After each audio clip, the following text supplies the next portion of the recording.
নমস্কার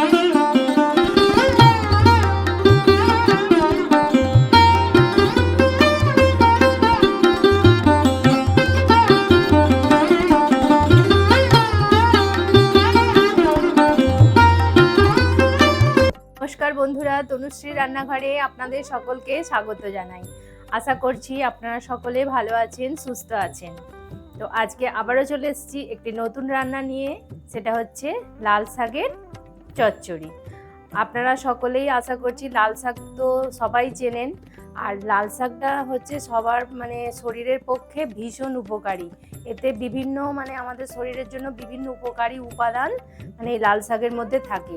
তো এটা খাওয়া আমাদের শরীরের পক্ষে ভীষণই উপকারী। তো আমরা সব সময় লাল শাক ভাজাই সাধারণত খেয়ে থাকি, পোস্ত দিয়ে, বাদাম দিয়ে, যে অনুষ্ঠান বাড়িতে হয়। তারপরে আমরা বাড়িতেও সবসময় এটা ভাজাই বেশিরভাগ খেয়ে থাকি। কিন্তু আমি আজকে বানাবো চচ্চড়ি, আর এটা বানাবো আমি পোস্ত দিয়ে। আপনারা ভাজা খেয়েছেন কিন্তু কোনোদিনও চচ্চড়ি খাননি। তো আজকে আমি বানাবো পোস্ত, আলু, পেঁয়াজ আর বড়ি দিয়ে একটা চচ্চড়ি। এটা আমার ঠাম্মার থেকে আমি শিখেছি। আমার ঠাম্মা এটা খুব সুন্দর ভালো বানাতো, তো তার কাছ থেকে আমার এটা শেখা। তো ভাবলাম আজকে আপনাদের সাথে এই রান্নাটা আমি শেয়ার করি। তাহলে চলুন ঝটপট শুরু করে দিই আজকের রেসিপি, পোস্ত, পেঁয়াজ, বড়ি দিয়ে লাল শাকের চচ্চড়ি। লাল শাকের চচ্চড়ি বানানোর জন্য আমি কি কি নিয়েছি সেটা আপনাদেরকে দেখিয়ে দিই। তো আমি এখানে লাল শাক নিয়েছি। দেখুন, 1 আঁটি লাল শাককে আপনাদের যেরকম প্রয়োজন 2 আঁটিও নিতে পারেন, 1 আঁটিও নিতে পারেন, বা তার থেকে কমও নিতে পারেন। যার যেরকম প্রয়োজন সেই অনুযায়ী নিয়ে নেবেন। তো আমি লাল শাকটাকে দেখুন এরকম লম্বা লম্বা করে একটু কেটে নিয়েছি। তো ভাজা করলে সাধারণত ছোট ছোট করে কাটতে হয়, এটা একটু লম্বা লম্বা করে কাটতে হবে। আর ডাঁটিগুলো কিন্তু আমি ফেলে দিইনি, ডাঁটিগুলো সমেতই নিয়েছি, খালি গোড়ার দিকটা একটু ফেলে দিয়েছি, দিয়ে বাকি ডাঁটিগুলো আর শাকের ডগটা সবই আমি কেটে নিয়েছি। কেটে কিন্তু ভালো করে ধুয়েছি। এর মধ্যে প্রচুর বালি নোংরা থাকে, তো যতটা সম্ভব 4 বার থেকে 5 বার জল পাল্টে পাল্টে এটা ধুয়ে নিতে হবে, নাহলে কিন্তু রান্না করার পরে বালি কিচকিচ করবে আর খেতে একদমই ভালো লাগবে না। ধোয়াটা হচ্ছে মেন, এর খুব ভালো করে কিন্তু ধুতে হবে শাকটাকে। তো আমি খুব ভালো করে শাকটাকে ধুয়ে নিয়েছি। আর আলু নিয়েছি, দেখুন দুটো ছোট ছোট সাইজের মিডিয়াম মতো দুটো আলু নিয়েছি। তো আলুগুলোকে ছোট ছোট করে এরকম লম্বা লম্বা করে কেটে নিয়েছি। আর একটা পেঁয়াজকে ঝিরিঝিরি করে কেটে নিয়েছি। আমি পোস্ত নিয়েছি, পোস্তটাকে ভালো করে বেটে নিয়েছি। খুব বেশি পোস্তর প্রয়োজন হয় না, 2-3 টেবিল চামচ হলেই হয়ে যাবে। তো আমি এখানে 2 চামচ মতো পোস্তকে বেটে নিয়েছি।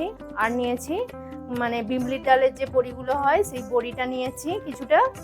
আর এর থেকে বাটা মশলা কিছুই প্রয়োজন নেই, সামান্য কিছু গুঁড়ো মশলা দিয়েই এটা আমার রান্না হয়ে যাবে। লঙ্কা, হলুদ যে সাধারণত যেগুলো লাগে। তো চলুন ঝটপট শুরু করে দিই আজকের রান্নাটা। বন্ধুরা, আমি দেখুন গ্যাস জ্বালিয়ে নিয়েছি। তো গ্যাসে একটা কড়া বসিয়ে দিয়েছি, কড়াটা গরমও হয়ে গেছে। এবার আমি সরষের তেল দিয়ে দেবো। রান্নাটা আমি পুরো সরষের তেলেই করব। তো এই রান্নাটা কিন্তু সরষের তেলেই ভালো হয়। তো এখানে আমি 3 চামচ মতো সরষের তেল দিয়ে দিলাম। তেলটাকে কিন্তু ভালো করে গরম করে নেব। আমার ভালোভাবে গরম হয়ে গেছে। এবার আমি প্রথমেই বড়িটা ভেজে নেব। তো বড়িটা আমি দিয়ে দিলাম, দিয়ে এবার ভালো করে লাল লাল করে বড়িটা ভেজে নেব। এটা দেখুন লাল লাল করে ভাজা হয়ে গেছে। এবার আমি বড়িটা তুলে নেব, এর থেকে আর বেশি ভাজবো না। এবার বড়িটা আমি তুলে নিচ্ছি। ওই তেলেই এবার আমি আলুটা ভেজে নেব। তো আলুটা ভাজার জন্য দেখুন আমি অল্প একটু লবণ আর হলুদ দিয়ে দিয়েছি। এবার ভালো করে আলুটাকে মেখে নেব লবণ আর হলুদ দিয়ে। ভালো করে মেখে নিয়েছি। এবার এই তেলেই আমি আলুগুলো দিয়ে দেবো, দিয়ে ভালো করে লাল লাল করে আলুগুলো ভেজে নেব।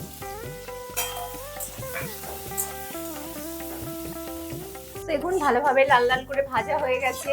এবার আলুটাকেও আমি তুলে নিচ্ছি। ভালো করে তেলটা ঝাড়িয়ে আলুটাকে আমি তুলে নিচ্ছি।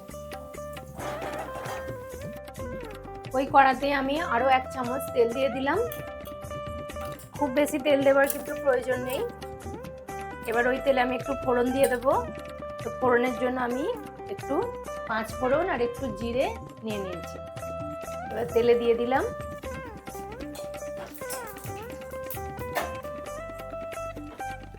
ফোড়নটা ভালোভাবে ভাজা হয়ে গেলে আমি পেঁয়াজটা দিয়ে দেবো।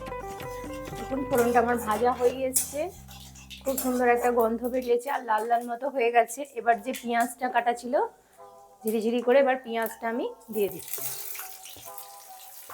পেঁয়াজটাকে দিয়েও ভালো করে ভেজে নেব লাল লাল করে। পেঁয়াজটা ভালোভাবে ভাজা হয়ে গেছে দেখুন লাল লাল করে, আর পেঁয়াজটা নরমও হয়ে গেছে। এবার আমি শাকটা এতে দিয়ে দেব।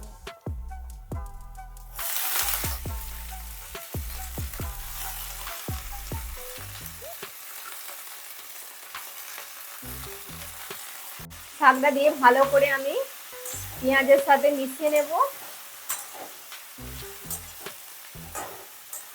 এবার এটাকে আমি একটু চাপা দিয়ে গ্যাসের ফ্লেমটা লো করে রাখবো, একদম একটু চাপা দিয়ে দেবো যাতে একটু নরম হয়ে যায় শাকটা।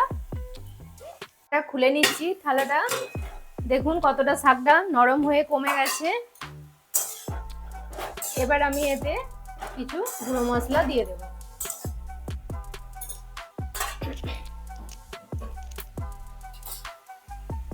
প্রথমে আমি অল্প একটু হলুদ দেব, বেশি না একদম অল্প।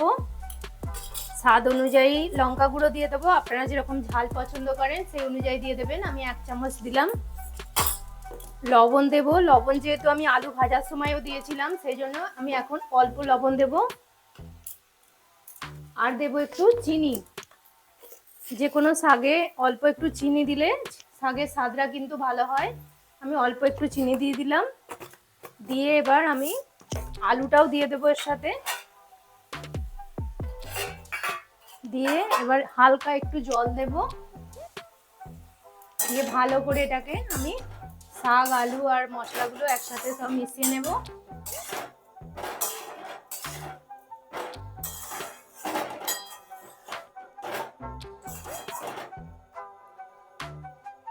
ভালোভাবে আমার মশলার সাথে আলু আর শাকটা কষানো হয়ে গেছে। তো এবার আমি হালকা একটু জল দিয়ে দেব, খুব বেশি না, অল্প একটু জল দেব, কারণ এমনি শাকটা প্রচুর নরম আর এটা যেহেতু চন্দ্রমুখী আলু তো আমার বেশি জল লাগবে না। আর এইসব শাক একটু শুকনো শুকনোই ভালো লাগে, বেশি জল কিন্তু এতে দিলে ভালো লাগবে না। তো জলটা দিয়ে দিলাম, আর বড়িটাও আমি এই সময়তেই দিয়ে দেব, কারণ বড়িটা না হলে সেদ্ধ হবে না। তো বড়িটাও দিয়ে দিলাম, দিয়ে ভালো করে মিশিয়ে নিচ্ছি। নিয়ে এবার আমি এটাকে একটা থালা চাপা দিয়ে দেব, দিয়ে 5-6 মিনিট মতো হতে দেবো এটাকে। শাকটা দেখুন ভালোভাবে সেদ্ধ হয়ে গেছে, আমি নেড়ে দেখাচ্ছি আপনাদেরকে। দেখুন কতটা সুন্দর ভালোভাবে সেদ্ধ হয়ে গেছে। তো এবার আমি শাকটাকে একটা পাত্রে ঢালবো, ঢেলে তারপর আমি এতে একটু পোস্তটা ফোড়নে দেব। কড়াটা দেখুন ধুয়ে পরিষ্কার করে আমি গরম হবার জন্য বসিয়ে দিয়েছি। তো ভালোভাবে কড়াটা গরম হয়ে গেছে। এবার এতে আর একটু সর্ষের তেল আমি দিয়ে দিচ্ছি। এবার তেলটা ভালোভাবে গরম হয়ে গেলে আমি একটু ফোড়ন দিয়ে দেবো। সর্ষের তেলটা ভালোভাবে গরম হয়ে গেছে, আমি অল্প একটু 5 ফোড়ন দিয়ে দিচ্ছি।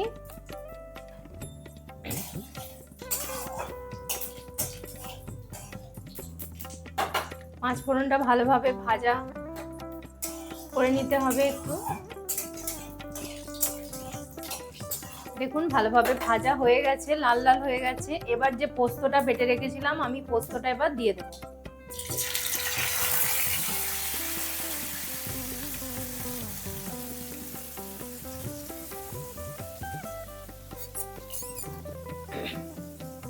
পোস্তটা দিয়ে এবার হালকা একটু ভেজে নেব তেলের সাথে। দেখুন এইভাবে কিন্তু আমার ঠাম্মা কিন্তু এইভাবেই রান্না করতো। আগেকার দিনের মানুষেরা এত সুন্দর করে রান্না করতেন গুছিয়ে, সেই জন্য তরকারির অত স্বাদ হতো। তো আমিও ঠিক সেইভাবেই করার চেষ্টা করছি, যে লাস্টে এইভাবে কিন্তু ফোড়ন দিলে তরকারির স্বাদ কিন্তু খুব ভালো হয়। তো পোস্তটা ভালোভাবে ভাজা হয়ে গেছে তেলের সাথে। তো আমি এবার তরকারিটা এর মধ্যে ঢেলে দিচ্ছি, দিয়ে একটু চাপা দিয়ে দেব। চাপাটা এবার খুলে নিচ্ছি। এরকম চাপা দিয়ে দিলে কি হয়, ঠাম্মা যেটা বলতেন শুনেছি, যে তরকারির যে একটা সেন্ট ওঠে ফোড়ন দেওয়ার পর, এরকম চাপা দিয়ে দিলে সেন্টটা কিন্তু এর মধ্যেই থেকে যায়, চাপা না দিলে সেন্টটা উড়ে যায়। সেই জন্য মানে এইভাবে চাপা দিয়ে দিতে হয়। তো এবার চাপা দিয়ে দিয়েছিলাম, এবার চাপাটা খুলে নিয়ে ভালো করে পোস্তটাকে শাকের সাথে মিশিয়ে নিতে হবে।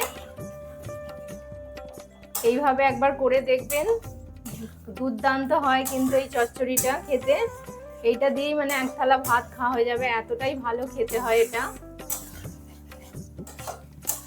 পোস্ত এমনই একটা জিনিস, যে কোনো সবজিতে দেবে সেটাই কিন্তু খেতে খুবই ভালো হয়। তো এইভাবে মানে পোস্ত দিয়ে অনেক কিছুই রান্না আমার ঠাম্মা করতেন। তো আপনারা যদি আরও রেসিপি এরকম দেখতে চান তাহলে আমাকে প্লিজ কমেন্ট করে জানাবেন, আমি কিন্তু আরও রেসিপি আপনাদেরকে দেখাবো। দেখুন বন্ধুরা, লাল শাকের চচ্চড়ি আমার একদম রেডি হয়ে গেছে। এর মধ্যে যদি জল থাকে জলটাকে কিন্তু শুকনো করে নিতে হবে, নিয়ে বেশ তেলটা ছেড়ে দেবে, সেরকম অবস্থা পর্যন্ত করে নিয়ে গ্যাসটা বন্ধ করে দিতে হবে। আমার ভালোভাবে দেখুন জলটা শুকিয়েও গেছে আর তেলও হালকা হালকা রিলিজ হতে শুরু করে দিয়েছে। তো আমি এবার গ্যাসটা বন্ধ করে দিচ্ছি। এবার এটাকে আমি একটা সার্ভিং প্লেটে সার্ভ করে নিচ্ছি। দেখুন বন্ধুরা, আমি প্লেটিং করে নিয়েছি, একটা প্লেটে খুব সুন্দর করে সাজিয়ে নিয়েছি। আর কত সুন্দর হয়েছে দেখুন এই লাল শাকের চচ্চড়ি। এটা খেতে কিন্তু খুবই সুন্দর হয়, গরম ভাতের সাথে মানে একদম জমে যাবে। তো আপনারা এটা রুটির সাথেও খেতে পারেন, খুবই ভালো লাগবে। আর যে কোনো মানে পোস্ত দিয়ে যে কোনো রান্না তার স্বাদ কিন্তু দুর্দান্ত হয়, এটার বলার অপেক্ষা রাখেন, এটা সবাই জানে। মানে পোস্ত এমনই একটা জিনিস। তো পোস্ত দিয়ে একবার এইভাবে চচ্চড়ি বানিয়ে খেয়ে দেখবেন, খুবই ভালো লাগবে। তো আশা করছি আমার রেসিপিটি আপনাদের ভালো লেগেছে। আর ভালো লাগলে প্লিজ আমার রেসিপিটিকে লাইক করবেন, কমেন্ট করবেন, আর তনুশ্রী রান্নাঘর চ্যানেলটিকে অবশ্যই সাবস্ক্রাইব করে দেবেন। আর পাশে থাকা বেল আইকনটি প্রেস করে দেবেন, যাতে সহজেই আমার নতুন নতুন রান্নার ভিডিওর নোটিফিকেশান আপনারা খুব সহজেই পেয়ে যান। আর আপনার বন্ধু বান্ধবদের মধ্যে প্লিজ এটা শেয়ার করে দেবেন। ততক্ষণ আপনারা ভালো থাকবেন, সুস্থ থাকবেন। আপনাদের সাথে দেখা হবে আবার একটি নতুন ভিডিওতে। নমস্কার, টাটা।